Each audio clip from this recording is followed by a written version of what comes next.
Hi, I'm Bruce Buffer, your voice of the UFC Octagon, and you're watching FightPlay.tv. Now, it's not long now till UFC Fight Night Dublin, and we're both going to be there in your commentary role, obviously.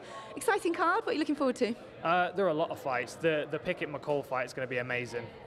Neither of those guys like to take a backward step. They're both very dynamic. Obviously, Brad's got much more of a traditional boxing style, whereas Ian McCall's very unorthodox, and that's going to make it a very interesting contest because either guy could take it. It really depends on who lands the quality shots earlier on in the fight and if they can keep it up. We've got a lot of good fights on the card. Lower down on the card, there's Nikita Krylov. He's fighting Cody Donovan. That's going to be a real tough fight for both guys. They're both, they need this win to stay relevant in the division. So that's going to be an exciting one for me. And then obviously the main event, Conor McGregor. I mean, he's got star power. You can see it as soon as you meet the guy. So I just don't know what he's going to come out with. I know he's going to be training really hard to be fighting in Dublin, and I know what that feels like to be fighting at home, and I know what goes into that kind of training camp, and we're going to see the best yet. And Conor is such a huge star in Dublin, in Ireland. The Irish fans really get behind their guys. And we've got Cathal Pendred as well from the recent Tough 19 show. He's making his debut. What are you expecting from him? The thing that we always see with the guys that are coming off the show is that they take a huge step up in competition immediately, and it forces them to evolve very quickly. And then when they get that time to go away and work with their own coaches and really kind of integrate what they've learned on the show, we see amazing things out of them. They make leaps and strides in a very short period of time. So again, it's difficult to predict, but he's got to be on his game for Dublin for sure. Other Brits on the card, we've got Phil Harris. I think he's up Neil Seery.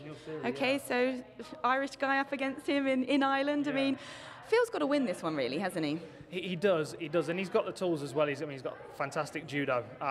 But we saw how gritty Seery is against Pickett in that short notice fight that he took, and he's had the luxury of a full training camp for this one. He's felt the UFC before, so it's familiar to him. So it's not going to be a shock to the system. Plus, he's not having to travel too far, which always makes a difference. I mean, I know Phil Harris is not coming from very far, but the closer you are to home, the better it is for me, in my opinion. And I know that Phil Harris is going to be determined to win because he knows how important it is for his career. But I think it's going to be a tough fight for him against Neil Seery. He's really going to put the pressure on him. Talking of Brad Pickett again, and if Brad gets this win over Uncle Creepy, could this put him closer towards that title contention? It's only his second fight at the flyweight. It really does move him right up the rankings. I know that it was a fight that he wanted, and I know that part of the reason he wanted that is because he knows he can jump a few guys if he does beat Ian McCall. Whereabouts he'll fall in the rankings, I don't know, because it is such a stacked division and it moves constantly. We have so many guys in that division that could potentially be a contender that your place is never safe in the top 10. You constantly have to be winning fights. So this does for sure, move him a lot closer to a title shot, but he still might have a couple of tough fights in the way. And co-main event, Gunnar Nelson and Zach Cummings? Zach Cummings, okay, yeah. Which was, he got brought in, he was a replacement, wasn't he? He did, yeah. We had Ryan LaFleur, and I think he was out injured. But Zach Cummings is going to be an interesting one. I've been researching this guy. Very, very tough guy. Coming down from middleweight. He's had a fight at welterweight before, and he looked good. But it's going to be interesting because he's going to have a distinct size advantage over Gunnar Nelson. And the thing I like about Gunnar is, kind of like Conor McGregor, he's quite unorthodox. He's got quite a traditional karate style, so it's very difficult to predict him. But at the same time, he's fighting a guy who's considerably bigger and stronger.